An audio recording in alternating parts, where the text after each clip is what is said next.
Thanks for joining me for this remembrance of my wife Deb, the girl from Ridley. Deb and I spent the better part of our lives together. We married in 1983 and enjoyed wonderful, if not perfect, years together until disease took her life on the 21st of October 2024 after months of worsening pain caused by a growing tumor in her abdomen. This photograph of Deb was taken just a year before her death, I think to renew her passport as we prepared to travel what turned out to be one last time to Europe for a river cruise on the Danube River and to Vienna.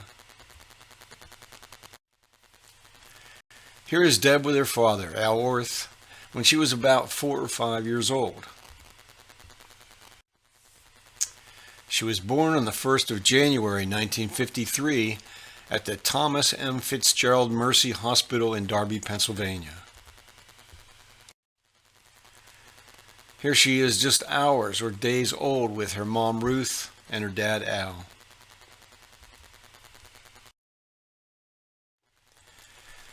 Deb grew up in the house on the right of the twin in this photograph, located at 226 Haller Road in Ridley Township, Pennsylvania. Her father acquired the Belgian blocks from a street being dug up in Philadelphia, and her friend constructed the stone wall shown here in front of their home. These are photographs of Deb's mom and dad taken in the early 1950s. They were in the wedding party of Ruth's brother, Warren Price. Deb's mom, Ruth Price Orth, graduated from Sharon Hill High School in 1947. She appears in the middle of the second row of this photograph from a field trip to Washington, D.C. Here is Deb in her Sally Star outfit. Alan May Bellar, Sally Star, was a prominent 1950s and 1960s celebrity television personality. Deb and a million other little girls loved Sally. Here is a very young Deb hard at work beginning her studies. And here she is in the early 1960s at Christmas time. Deb's parents bought her this piano in 1961 or 1962, and her father made sure she practiced. Deb kept the piano throughout her life and played whenever she was in the mood. Often I would be working in my office while she was playing, and I would try to guess the name of the tune. We often burst into laughter during these Name That Tune episodes. I often kidded her, asking her to play some Gershwin. Deb's dad either owned or leased land in a barn near the Philadelphia airport. He owned several horses, and Deb learned to ride as a young girl. Here she is at age 2 getting her first lessons. We never owned a horse, and Deb only rode a few times during our years together, essentially when she accompanied our niece Kim for her lessons. Deb and I laughed when she recalled how she and her young friends would get on their bikes and follow, quote, the smoke man through the neighborhood. They had no idea that in the smoke was DDT, meant to kill mosquitoes. Her brother Warren confirmed that he and his friends joined in the fun as well. Deb's brother Warren was born in 1959 when Deb was a few months from her 7th birthday. Their mom was very protective of her young son, and Deb added her own big sister protection during his early years. Here is Deb, Warren, and their mom in 1964. As one can imagine, this relationship went through some interesting challenges as Warren left childhood behind and arrived at his teen years. Deb's dad was a professional diver who worked on salvage operations and underwater construction. He was killed on the 30th of December 1964 under questionable circumstances while working on a gas pipeline near Port Lavaca, Texas.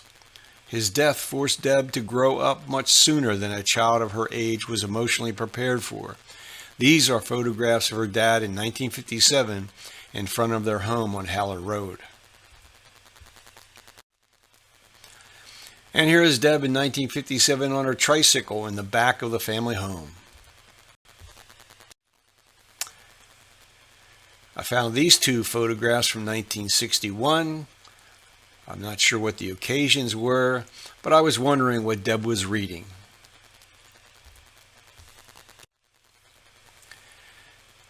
Deb never really got over the untimely death of her father.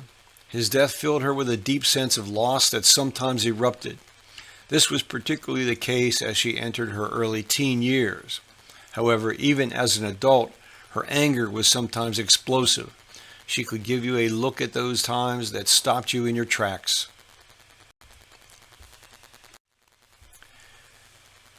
She looks young in this photograph, so I don't know what year it was taken. Clearly, she was a girl with attitude.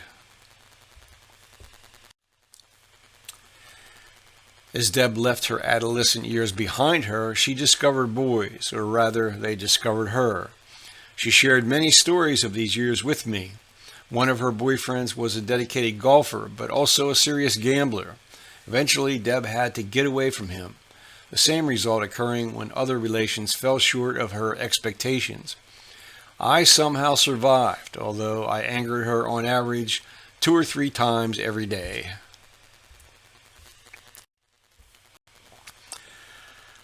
Was Deb searching for the right look?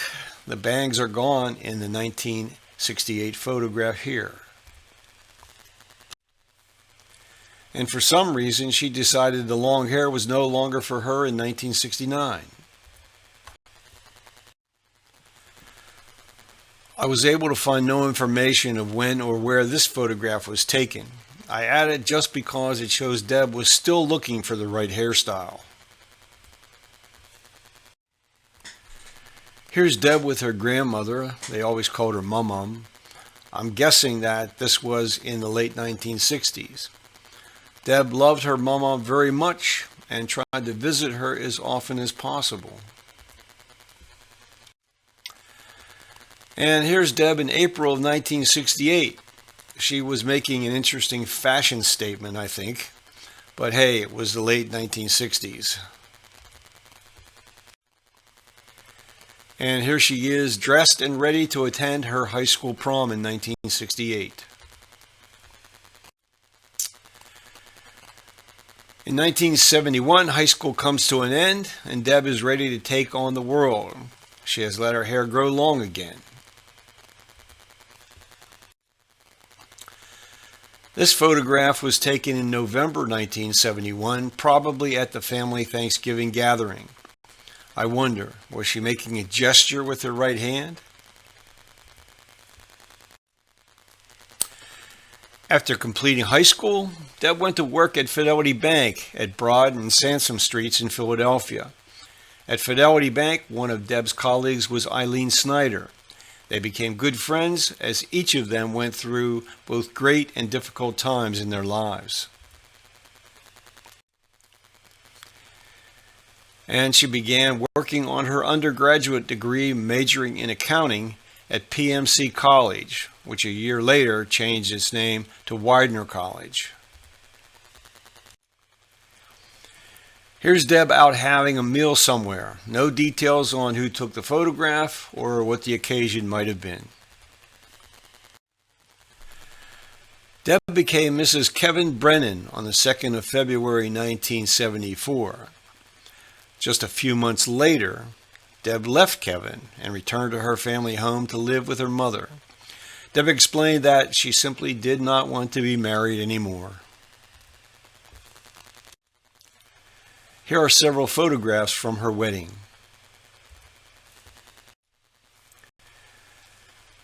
Here's Deb at Christmas in 1974 with her young cousin Nanette. She was age 10. This photograph of Deb is undated. It was likely taken during the late 1970s. She appears to be happy with whatever was happening at that moment. Her working life went through more ups and downs, more challenges and greater frustrations than most people experience. Her first position with significant responsibilities was with the Insurance Company of North America. She was hired in 1977 as a financial manager and remained with the company until 1981. Before that, I think she had worked for Somerset Knitting Mills. Here is a photograph of her at the family home in Ridley Township. And here's Ruth at a swimming pool. Deb and Warren at Christmas in 1976. And Deb at Christmas in 1980. How we met and forged a lasting relationship I'll explain shortly. Part of the answer was that we were both older and veterans of failed attempts. I later said to her that she was looking for someone with certain qualities. I came with 50% of them, but she thought she could work on me, and she did. When I got up to 65%, I told her that this was as good as I was likely to ever get. She gave me the look, but did not send me packing. Deb and I were brought together by an unlikely matchmaker, her cousin Greg. I was between relationships and tired of trying to meet someone in the discos, so I went to a dating service. Greg happened to be the person who listened to me describe what I was looking for in a mate. She said, "Ed, I know someone I think you would really like." Well, we eventually met, got off to a slow start, but gradually came to enjoy one another's company. Years earlier, I had been skiing a few times with high school friends at Seven Springs in western Pennsylvania. Deb, on the other hand, had been skiing for years and told me she and a girlfriend were going on a ski trip to upstate New York. "Do you want to come with us?" she asked. Well, that trip started us on many trips each year to Vermont and Canada until we both agreed our bodies were getting too old to handle the slopes. Some months after Deb and I began our relationship, we decided to live together. My studio apartment was too small, so we signed a lease purchase agreement for this townhome at 17th and Bainbridge Street in Philadelphia. The location proved to be a bit too dangerous, so we managed to break out of the agreement and temporarily moved into an investment property Deb owned in King of Prussia, Pennsylvania, that was vacant.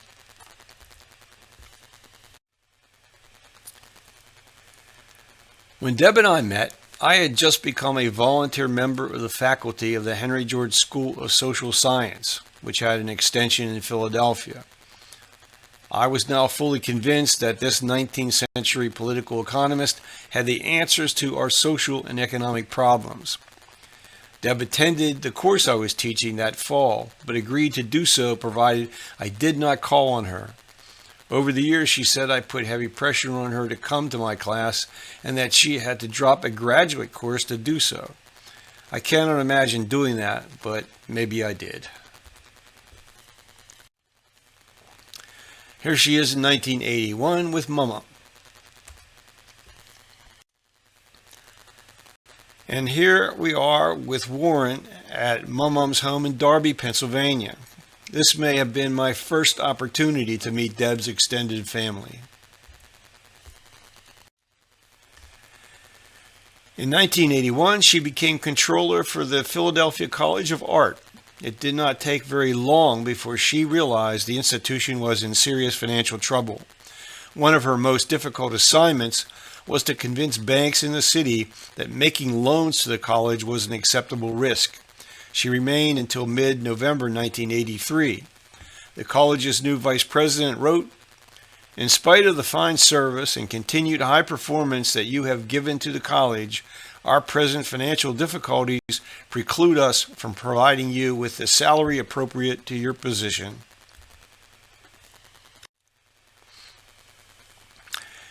Here's Deb relaxing at our Bainbridge Street townhome. After a woman was attacked entering her home right down the street, and someone attempted to rob me as I came outside one weekend morning, we decided to begin the search for a new, safer neighborhood. We were not living together for very long when I discovered that Deb was ready to scream whenever startled, and her screams were deadly. One evening, after working late, I opened the door and walked in without announcing myself. I started up the steps, was greeted by this ear-splitting scream, and fell back down the steps calling out, "Deb, Deb, it's me." Not long thereafter, Deb accompanied me to Pittsburgh, where I was attending a conference of organizations involved in the Henry George community. The first evening, Deb retired early. When I later entered our room and turned on the light, she sat straight up screaming.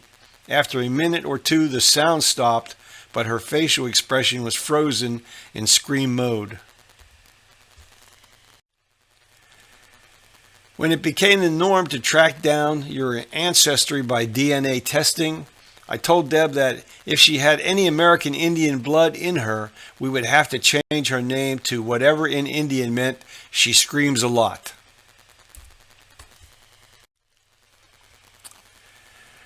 We spent some months looking for a new home in or near Center City, Philadelphia, but found nothing that satisfied us. So we began to look across the river in New Jersey and purchased this property in the Barclay section of Cherry Hill. 3 years later, we decided to look for a larger house, one with a basement and a 2-car garage, but in the same general area. One reason was that we were now thinking of possibly starting a family. Everything we could ever ask for was right here, including quiet streets for walking and riding our bikes. We would go out for long walks through the neighborhood about twice a week. A bit less frequently, we would go on our bikes for a ride through Cooper River Park.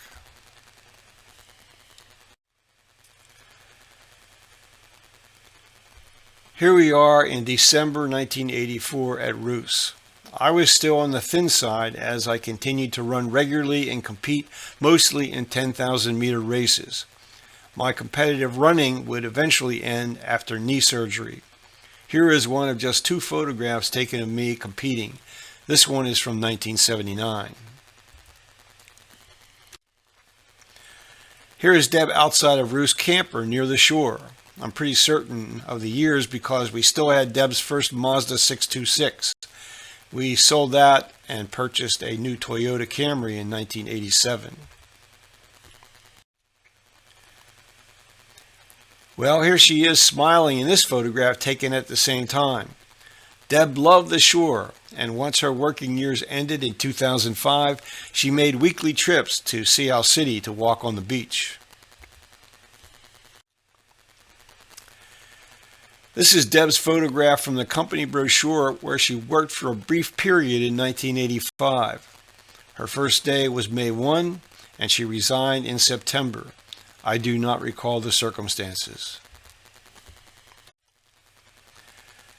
Here's Deb with her best buddy Eileen in November. They remained close over the years, even though Eileen moved to central Pennsylvania, and their contact became that of periodic long phone conversations. Every now and then, I would remember Deb's birthday in time to get her a card. Less often did I remember our wedding anniversary. But one year I did. It may not have been 1985, but this seems like a good place to put the card into the story.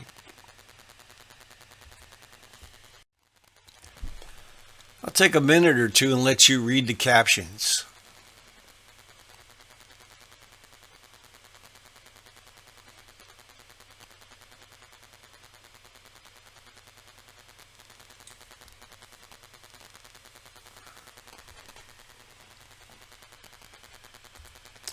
And now I'll move on. If you haven't figured it out already, I added comments to make it real. About my signature, well, Ruth always kiddingly called me Edgemont because I came across to her as very proper, at least around her for a while. Well, Deb had no problem using the F word around me when something got her riled up, but I don't think she used it around her mom or even around Warren. This photograph was taken at the first home we owned in Cherry Hill, located on a very busy street named Pearlcroft Road. Deb loved this house because of how the rooms were laid out and its huge walk-in closet. but it had no basement and only a one-car garage. So in 1986, we started looking for a larger house in the same neighborhood. Here we are in the front of the house that we bought at 202 Horseshoe Court in Cherry Hill. We moved in and almost immediately hired a contractor to begin extensive renovations. The previous owners had done nothing to the house since they purchased it in the 1960s. Beginning then and up to just a few years ago, we were almost constantly having work done. Here's Deb and I with our new pet gorilla. The gorilla would crawl off into the corner whenever Deb gave it the treatment. Kim and Savannah know what the treatment is all about.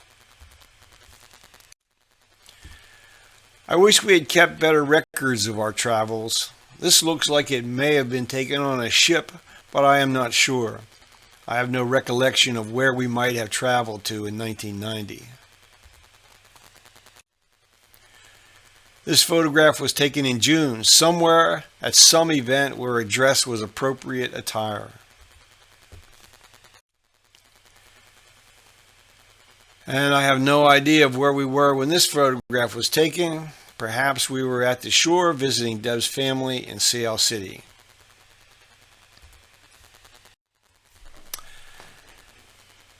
Here's Deb in January 1991.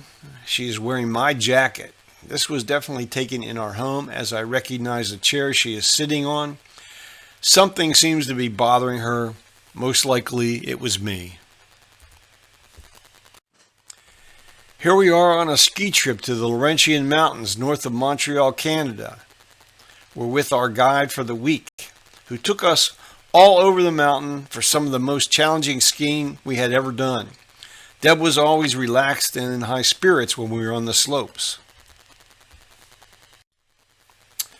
In 1993, she became the Divisional Director of Finance and Administration at Educational Testing Services in Princeton, New Jersey. She remained there until 1998. Here we are at my mother's home in Espyville, Pennsylvania, about an hour south of Lake Erie. My parents had retired here in the late 1970s after my youngest sister Lois completed high school. Here's Deb and Ruth together. I believe this was taken when they traveled to Block Island, Rhode Island, but I'm not sure. And as to the year, I just don't know.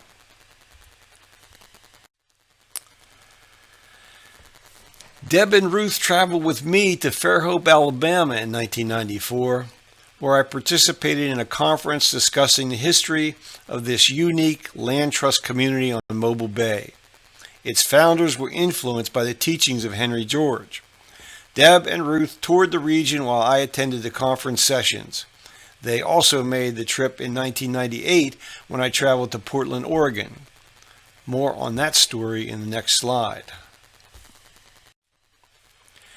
The American Express agent who booked our flight got us tickets to Portland, Maine, not Portland, Oregon. The gate at the airport simply said Portland, and we boarded the plane. About 15 minutes into the flight, Ruth turned to us and says, "Why are we flying over New York City?" Well, of course, that's when I began to panic. Deb turned to me with a stern expression on her face and said, "You better fix this, and it better not cost us a penny." Fortunately, American Express accepted responsibility and got us on a flight to Portland, Oregon the next morning. Failure was not an option.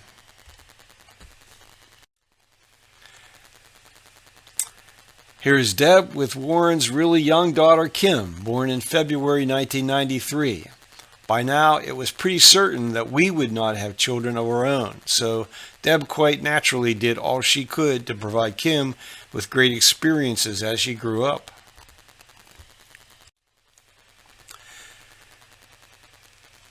Deb has a real interesting look on her face in this photograph. I don't know what the situation was. She is wearing one of my early senior softball team shirts she got from me. And here she is reading an article from the American Journal of Economics and Sociology. This journal was devoted to highlighting the writings on political economy by Henry George and those who embraced his main arguments about how the economic world works. I have no idea what she was reading in the journal. This photograph of Deb was taken in our kitchen. I know this by the framed print hanging on the wall behind her. I have no idea of the occasion. A bold guess would be the need for another photograph to renew her passport. This photograph must have been taken at Christmas. Note the gray in Deb's hair, so this was probably sometime in the early 2000s. And I love this photograph, with her eyes closed somewhere while we were on travel.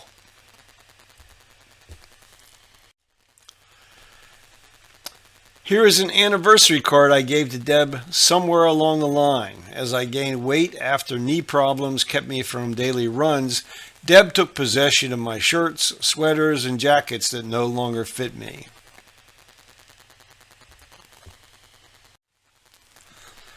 Deb spent several years in the finance department at the Golden Nugget Casino in Atlantic City. The commute into the sun in the morning from Cherry Hill and the return drive home were brutal. After several years with a few close calls on the Atlantic City Expressway, she resigned.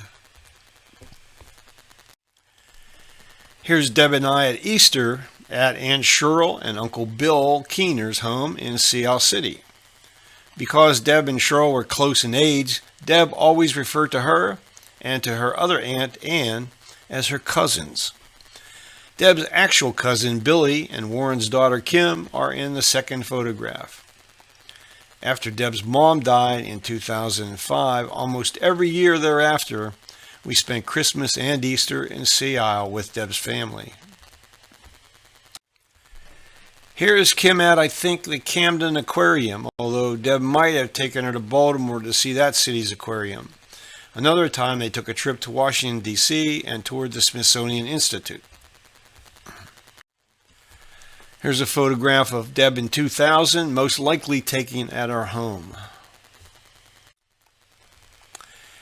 In 2003, Deb and I traveled to Espyville, Pennsylvania to spend Thanksgiving with my mother and siblings.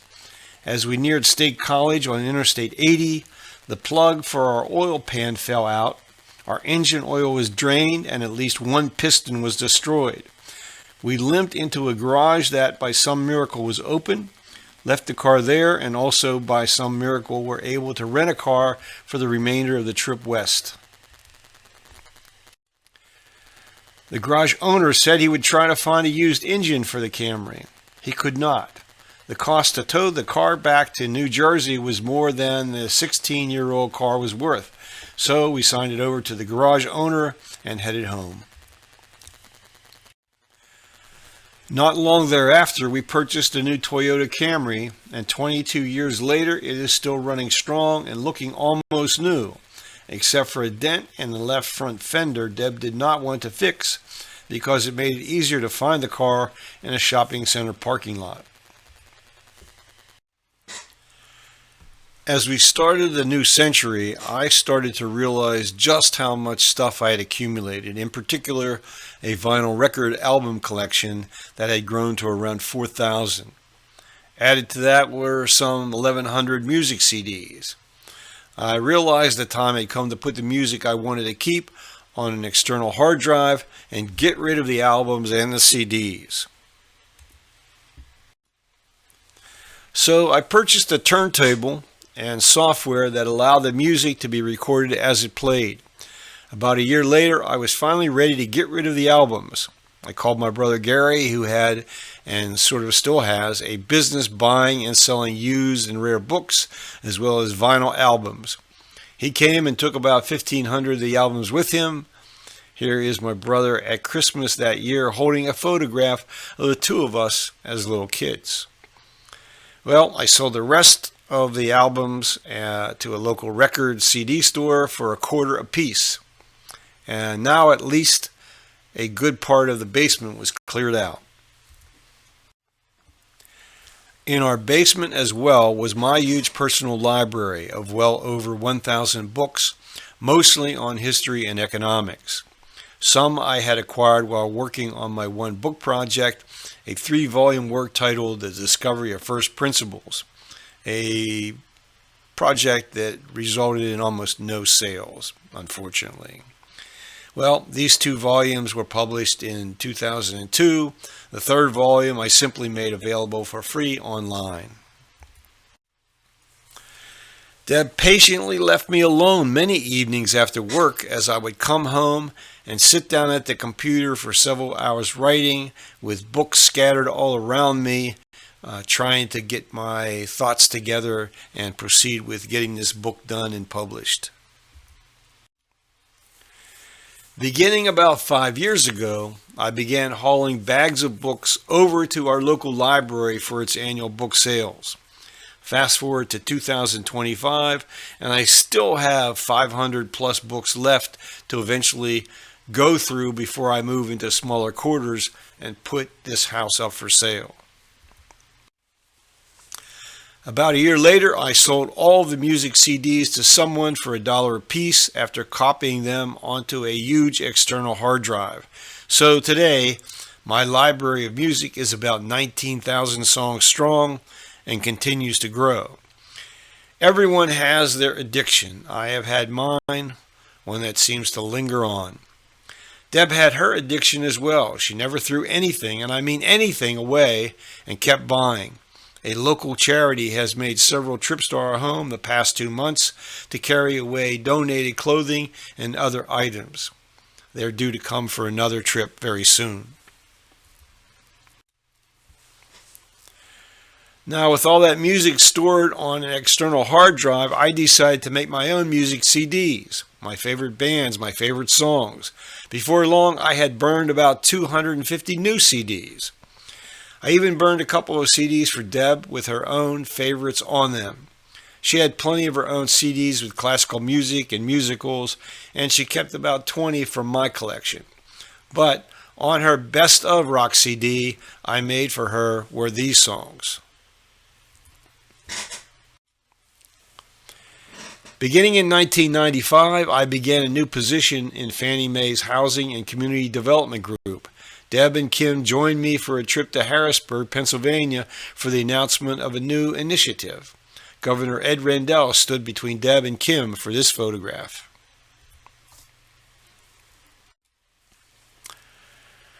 Deb and Ruth met the extended Dodson clan at what turned out to be the last family reunion we ever had. Our moms had just a few years more before they were gone. Appearing in the top photograph's back row is my brother-in-law Brian McGee, my sister Lois McGee, my brother Gary, Deb, and me. In the front row is my sister Vicki, my mom, and my sister Karen. Deb's mom, Ruth, is at the bottom right of the lower photograph. Deb and I had in common an absence of any religious feelings. We were never members of any church and did not attend religious services. We enjoyed and celebrated Christmas as a family holiday. For many years, we decorated our home and put up and decorated a tree. However, probably about 2017 or 2018, Deb agreed that putting up a tree was more work than it was worth, since no one was visiting us any longer over the holidays. So we gave most of the decorations to Kim. Here's Deb and Warren in 2004. This is probably in the summertime, as they are both wearing short sleeve shirts. Here's Deb with Warren and Kim's dog Shadow at Ruth's home on Haller Road. This was the year that we both retired from our professional working lives. Deb's final position was for a Delaware law firm. She resigned because she felt she was being asked to do certain things that, if not actually illegal, were unethical. Sometime in 2004, Ruth learned that she had advanced lung cancer. I don't recall whether she underwent chemotherapy or not, but by June her prognosis was that she would not have long to live. She entered a hospice care facility, but this soon revealed itself to be premature. so Deb took her out and brought her to our home to care for her until the end came on the 5th of August. This photograph is from a 2000 trip we made to visit my mother in Espyville, Pennsylvania. I don't know when Deb and I came to terms with our personality imperfections and the fact that neither one of us was real easy to live with, but at some point in our marriage we began an almost daily greeting to one another. Deb would say, "Thanks for putting up with me for one more day." I would reply, "Thanks for not killing me yet." Even though we left Philadelphia to live in Cherry Hill, New Jersey, Deb and I each loved much about the city. Once she left her final position with the Delaware law firm and decided not to look for another position, the idea of volunteering at Independence Park led to a nearly 20-year commitment, helping visitors to Philadelphia find their way around every Friday we were not somewhere on travel of our own. Early on, she was stationed at the Liberty Bell. There, she would answer all sorts of questions people had from across the United States and the world. She really enjoyed engaging with the young kids and testing their knowledge about the nation's founding fathers. I notified several of Deb's fellow volunteers at Independence Park of her death. A card came in the mail signed by everyone there who knew her. As I went through Deb's things, I found several jackets she acquired with her volunteer badge on them. It didn't seem right that anyone who had not earned those badges should wear the jackets. So, rather than donate them to charity, I went in on a Friday, the day Deb's always been there, and turned in the jackets to be reissued to another volunteer. Another of her volunteer activities was the annual Philadelphia Flower Show. I can't remember how many years she was a volunteer, but I think it was 4 or 5. Here's Deb celebrating her birthday at the same time as her cousin Billy's with Ann and Cheryl and cousins Kathy, Gwen, and Greg. Here is a photograph Deb took in 2016 of Kim's daughter, Savannah, in her eagle mask and costume, quietly sitting next to me while I watched a football game. Before she was old enough to begin school, Savannah was a frequent guest. We did our best to make her stays with us fun and a chance to learn about new things. And Deb rose to the role of super great aunt. And here is Savannah bringing joy and humor into our lives. This is a photograph of Deb with her cousin Kathy in 2018. Among our most memorable trips overseas was our time in Australia and New Zealand. It was particularly enjoyable for me because of the people I had come to know within the global Henry George community. We were welcomed by Carl Fitzgerald, shown receiving an award by Prosper Australia, and Phil Anderson in Melbourne. Carl interviewed me for his radio program, and later that day I gave a talk at the headquarters of Prosper Australia. In Sydney, we were taken to dinner high above the city by a fellow I met years earlier in Edinburgh, Scotland, Neil Gilchrist. And of course, we got to tour the Sydney Opera House. In Auckland, New Zealand, I was interviewed by a local television reporter about how New Jersey charged fees to people coming to vacation on the beaches. Deb seemed to enjoy meeting these people as much as I enjoyed seeing them again.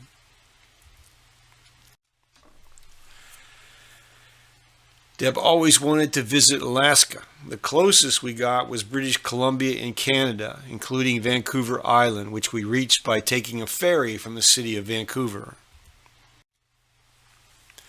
The trip also included Banff, if only it was winter and we were still young enough to ski the mountain.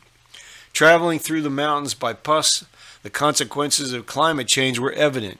Trees were being killed by a spiraling insect population that in past times was largely killed off by the winter cold. Not so anymore. We also took a trip to Asheville, North Carolina to tour the Vanderbilt estate just outside the city. I have no idea how many thousands of books are in the Vanderbilt Library, but it is huge. The indoor swimming pool is also huge. The house also contains a bowling alley. Setting the pins after each throw was done by a servant. Deb was fascinated by how the people of Dubai were turning a desert kingdom into a thriving modern society. She wanted to go there to the expo in 2021, but with COVID-19 a threat, it seemed like too much of a risk. But at the end of the year, she booked a trip just in time before the expo was to close. 2 photographs follow that were taken from our hotel balcony. Clearly, Dubai was quite a place. During 2022, we made 2 trips to Germany, one in June and again in September. The first was a Rhine River cruise ending in Amsterdam.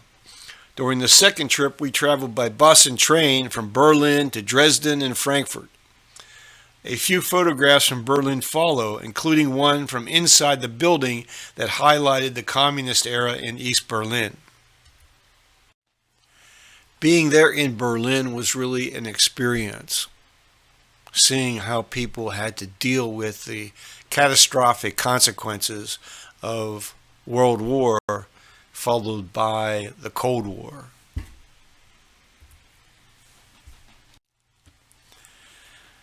Deb and I had a pleasant surprise visit from 2 of my cousins, Donna and Lisa, who were in Philadelphia to attend a baseball game in which Lisa's son was playing against the Philadelphia Phillies. We gave them a brief tour of downtown, had a bite to eat, then bid them farewell. Then in December, we flew to Jacksonville, Florida, and drove to historic St. Augustine for an enjoyable several days there. This is a group photograph taken during our trip to Bermuda in April of 2023. Everywhere we traveled, Deb made friends she continued to write to and occasionally kept in touch with.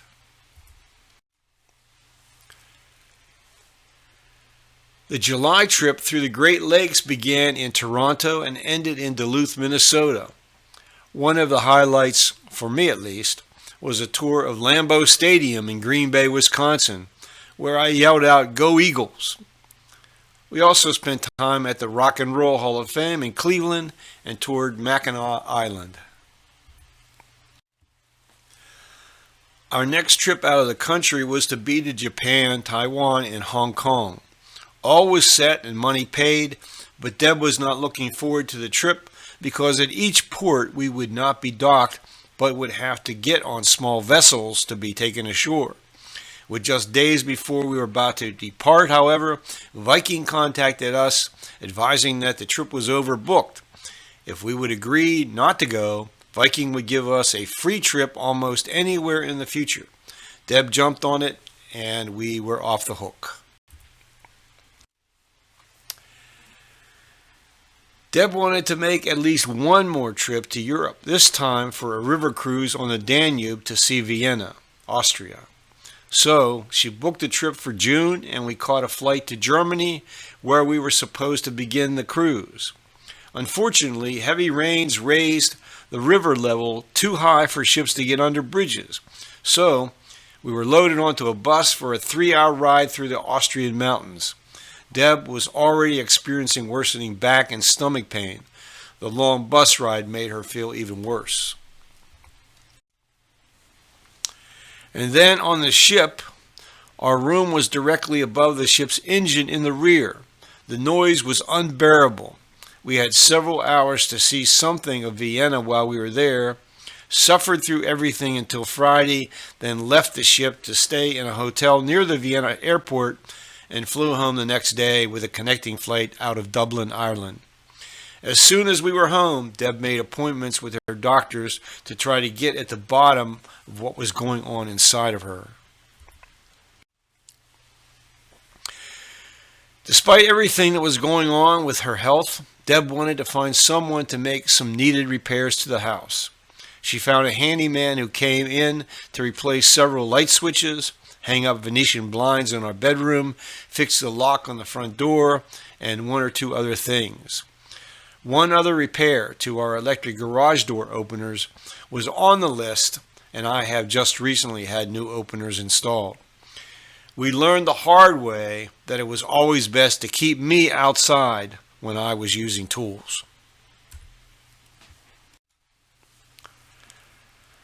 The months following were occupied with a long series of frustrating visits with surgeons, oncologists, and Deb's primary care physician. The bottom line was that her tumor had grown very quickly, but now, in July, it was too late for surgery.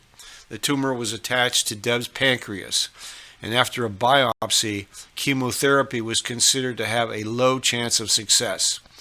Deb decided to enter hospice care herself. Kim took this photograph a few weeks before Deb was admitted to the Samaritan Hospice Center near our home. This is the last photograph we have of her. She was getting so weak and was in more and more pain each day. Deb's final week with us was in a room like this at the Samaritan Hospice Center in Voorhees, New Jersey. I received a call that morning to inform me she had died a few hours earlier. Warren had stayed over, and the two of us checked on her for the first few days. Each day I came, she was less and less able to communicate. By Thursday, she was no longer aware of my presence. I cried a lot those last few days.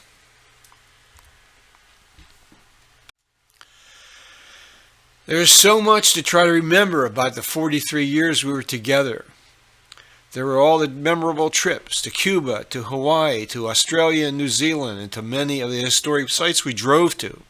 The fort at Ticonderoga and the Sir William Johnson mansion come to mind. As I said at the outset of this effort to tell Deb's story, or at least the part of it I'm capable of telling, she was a person who loved life and loved experiences. She enjoyed love and friendship. She endured, as we all do, pain and loss. She made me a better person, and I miss her terribly. But, as she said to me when we knew her time was short, "Don't worry, you'll figure it out. Go on and live your life." Deb was a real fan of the artist Banksy. She particularly liked this painting by him, so I surprised her by making a copy for her. There's much more to write about Deb. I hope these images and words are music to your ears. Thank you.